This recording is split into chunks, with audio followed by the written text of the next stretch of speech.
সুপ্রিয় বন্ধুরা, আমি অ্যান্ড্রয়েড এর পক্ষ থেকে রাহুল আচার্য বলছি। আজকে আমরা দেখব কিভাবে একটি ক্লাসে বিভিন্ন ধরনের মেথড ক্রিয়েট করে অন্য ক্লাসে কিভাবে কল করতে পারি। আমরা আগের টিউটোরিয়ালে দেখেছিলাম কিভাবে একটি প্রজেক্ট খুলতে হয়, ফাইলে গিয়ে নিউতে গিয়ে জাভা প্রজেক্ট কীভাবে খুলতে হয় আমরা আগের টিউটোরিয়ালে দেখেছিলাম, এবং আগের টিউটোরিয়ালের যে প্রজেক্টটি খুলে রেখেছিলাম সেই জাভা বেসিক কোর্স প্রজেক্টটির আন্ডারে ডিফল্ট প্যাকেজের আন্ডারে বেসিক জাভা ক্লাস এবং মেইন ক্লাস দুটি আমরা ক্রিয়েট করে রেখেছিলাম। এখন আমরা মেইন ক্লাসে যেই মেথডটি দেখতে পাচ্ছি সেই মেথডটি নর্মালি কল করা যাবে না।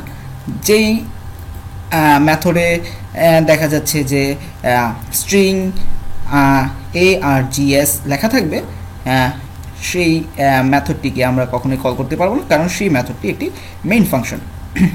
মেইন ফাংশনে সব মেথডকে কল করা যায়, কিন্তু মেইন ফাংশনকে কল করা যায় না। এখন আমরা আরেকটি যে ক্লাসটি তৈরি করে রেখেছিলাম বেসিক জাভা ক্লাস, সেই ক্লাসের আন্ডারে আমরা বিভিন্ন মেথড ক্রিয়েট করব। মেথড ক্রিয়েট করার জন্য আমরা লিখব ফার্স্টে পাবলিক LICK পাবলিক ভয়েড, এবং মেথডের নাম দিতে পারি, যে কোনো নাম দিতে পারি। আমরা read1 ফার্স্ট ব্র্যাকেট এবং সেকেন্ড ব্র্যাকেটটাকে নর্মালি কম্পিউটার প্রোগ্রামিংয়ের ভাষায় কালিব্রাস বলা হয়ে থাকে। আমি আবার বলছি কালিব্রাস, আপনারা কালিব্রাসও বলতে পারেন। এটার আন্ডারে আমরা বিভিন্ন ধরনের লেখা প্রিন্ট করতে পারি। প্রিন্ট করার জন্য আমাদের লিখতে হবে system dot out dot print. দেখুন system dot out dot print, এটাকে আমরা শর্টকাটেও লিখতে পারি। আপনি যদি SYS কন্ট্রোল স্পেস দিয়ে থাকেন তাহলে দেখুন এখানে বিভিন্ন ধরনের অপশন চলে আসছে। প্রথম অপশনটি হচ্ছে সিস ER, যেটা প্রিন্ট টু সিস্টেম এরর। পরেরটা হচ্ছে sys out, print to standard out, অর্থাৎ আমাকে সিস্টেমে আউটপুট দেখাবে। তাই আমি সিস আউটে এন্টার চাপার পর, সিলেক্ট করার পর এন্টার চেপে sys dot out dot print LN আনতে পারি। এটার ভিতর আমি বিভিন্ন ধরনের স্ট্রিং লিখতে পারি।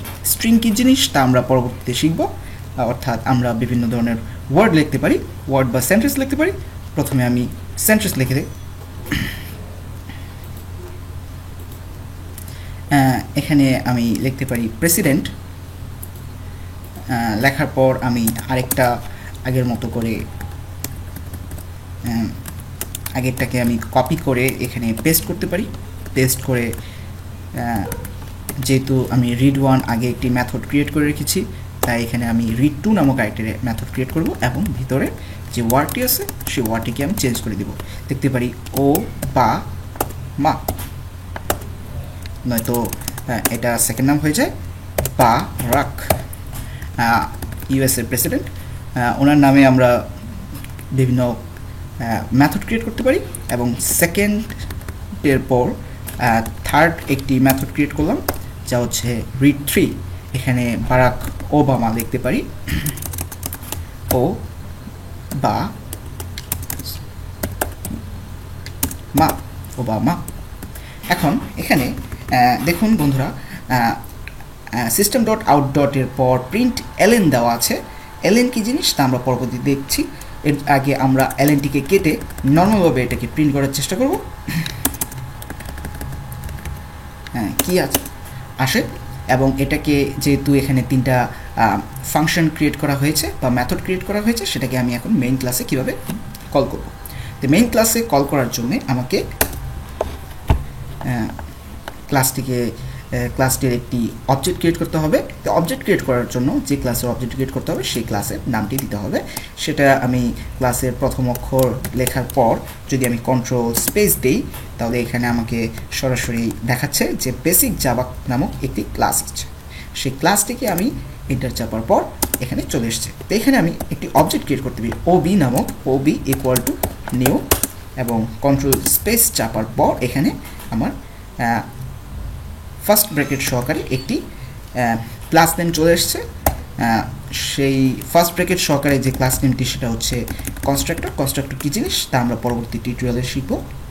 এবং এখন আমরা কিভাবে কল করতে পারি দেখুন, এখানে বিভিন্ন ধরনের মেথড ক্রিয়েট করা আছে। সেই মেথডগুলোকে আমি কিভাবে এখানে কল করতে পারি। এখানে যেহেতু ওবি নামক একটি অবজেক্ট ক্রিয়েট করা হয়েছে, বোঝার সুবিধার জন্য আমি এখানে ওবির বদলে অবজেক্ট লিখতে পারি। আপনারা যে কোনো কিছু লিখতে পারেন, এটাদের নামও লিখতে পারেন। ওবি কন্ট্রোল স্পেস চাপার পর এখানে অবজেক্টটি সাজেশনে দেখাবে ডট। এখন আমরা ফাংশন, যে ফাংশনগুলোকে আমরা বেসিক জাভা ক্লাসে ক্রিয়েট করেছি, বেসিক জাভা ক্লাসে সেই ফাংশনগুলোকে এখানে কল করব। রিড ওয়ান, রিড ওয়ানকে যদি আমি এখানে কল করি, রিড ওয়ান, এভাবে ফাংশনকে কল করতে হয়। অবজেক্ট ডট তারপর ফাংশন নেম অর্থাৎ মেথড নেম। তারপর আমরা সেকেন্ড মেথডটিকে কল করতে পারি অবজেক্ট ডট আর ই চাপার পর কন্ট্রোল স্পেস চাপলে আপনার সাজেশনগুলো চলে আসবে রিড টু। এবং থার্ডে একই রকমভাবে অবজেক্ট ডট রিড থ্রি। দেখুন এখানে সিরিয়ালি আমার আগের যে মেথডগুলো আছে সেই মেথডগুলো এখানে কল করা হয়েছে, read one, read two and read three. তাহলে object dot read one, object dot read two, object dot read three. দেখুন এখানে আমাকে দেখাই দিচ্ছে যে মাউস এখানে দেওয়ার পর void basic Java class read one, void basic Java class read two and থার্ডে void basic Java class read three. এখন যদি আমি এটাকে রান করি তাহলে দেখুন এখানে যে ক্লাসগুলো আমরা ক্রিয়েট করেছিলাম মেইন এবং বেসিক জাভা ক্লাস, সেই ক্লাসগুলো চলে এসছে। তাই মেইন ক্লাসে আমাকে এখানে টিক চিহ্ন রাখতে হবে। মেইন ক্লাসে রাখলেও হবে বা সবগুলোতে রাখলেও হবে। আমি সবগুলোতে রেখে দেখাচ্ছি। ওকে চাপার পর দেখুন এখানে নিচে প্রেসিডেন্ট বারাক ওবামা তিনটা ওয়ার্ড একসাথে চলে আসছে। দেখতে ভালো দেখাচ্ছে না, তাই আমরা এক কাজ করতে পারি, ক্লাসে গিয়ে সেকেন্ডের আগে একটি স্পেস এবং থার্ডটার আগে একটি স্পেস দিতে পারি। এখন দেখুন আমি আবার দেখাচ্ছি, বারাকের আগে একটি স্পেস এবং ওবামার আগে একটি স্পেস। এখন যদি আমি মেইন ক্লাসে গিয়ে একই রকমভাবে রান করি তাহলে দেখুন প্রত্যেকটির আগে একটি করে স্পেস চলে এসছে। এখন আমরা দেখতে পারি এলএনের কাজ, আমরা এলএন দেখতে পারি। এখানে যেহেতু আমাদের প্রথমে এলএন লেখা ছিল প্রিন্টের পর, তাই এখানে এলএন দিতে পারি। প্রত্যেকটার আগে পর প্রিন্টের পর আমরা এলএন দিতে পারি। এলএন দেওয়ার উদ্দেশ্য হচ্ছে আমার এখানকার যে ওয়ার্ডটি আছে সেই ওয়ার্ডটির পরে একটি নিউ লাইন ক্রিয়েট হয়ে যাবে, অর্থাৎ এই ওয়ার্ডটি প্রিন্ট হওয়ার পর আমার একটি নিউ লাইন ক্রিয়েট হয়ে যাবে। এখন যদি আমি রান করি তাহলে প্রথমে আমাকে প্রেসিডেন্ট দেখাবে, তারপর বারাক দেখাবে, তারপর ওবামা দেখাবে। এখন আমরা প্রিন্ট করি, দেখুন প্রেসিডেন্ট বারাক অ্যান্ড ওবামা। আপনারা এটাকে এখানে না দিয়েও আরেকটা সহজ পদ্ধতিতে দেখতে পারেন, যেহেতু এটা বারবার নিচে দেখতে হচ্ছে। যদি ক্লাসে দুইবার ক্লিক করেন তাহলে এখানে পেজটি বড় হয়ে যায় এবং দুইবার ক্লিক করার সাথে সাথে ছোট হয়ে যায়। আমি আবার দেখাচ্ছি, দুইবার বড় ক্লিক করার পর বড় হয়ে যাচ্ছে। এবং এখন যদি আপনারা এখানে রানে গিয়ে ক্লিক করেন তাহলে এখানে কনসোলটি চলে আসছে। দেখুন প্রেসিডেন্ট বারাক ওবামা, এটা এসেছে কারণ এখানে আমি প্রত্যেকটির পরে প্রিন্টের পর এলএন দিয়েছি। এলএন কথার উদ্দেশ্য হচ্ছে প্রিন্টের পর যে ওয়ার্ডটি আছে সেই ওয়ার্ডটি প্রিন্ট হওয়ার পর একটি নিউ লাইন ক্রিয়েট হবে, অর্থাৎ প্রেসিডেন্ট প্রিন্ট হওয়ার পর আমার এখানে একটি নিউ লাইন ক্রিয়েট হয়েছে। নিউ লাইন ক্রিয়েট হওয়ার পর এখানে বারাক প্রিন্ট হয়েছে, তারপর আমার ওবামা প্রিন্ট হয়েছে। এখন যদি আমি এখানে মাঝখানে বারাকের আগে থেকে একটি এলএনটি উঠিয়ে দিই তাহলে কি হবে, প্রেসিডেন্টটা প্রিন্ট হবে, প্রিন্ট হওয়ার পর একটি নিউ লাইন ক্রিয়েট হবে, তারপর বারাক প্রিন্ট হবে, বারাক প্রিন্ট হওয়ার পর কোনো নিউ লাইন ক্রিয়েট হবে না, তারপর ওবামা ক্রিয়েট হবে এবং ওবামা ক্রিয়েট হওয়ার পর আরেকটি নতুন নিউ লাইন ক্রিয়েট হবে। এখন যদি আমি রান করি একই রকমভাবে দেখুন যা বলেছি, প্রেসিডেন্ট, তারপর একটি নিউ লাইন ক্রিয়েট হয়েছে, বারাক, তারপর ওবামা প্রিন্ট হয়েছে। একই রকমভাবে যদি আমি এখানে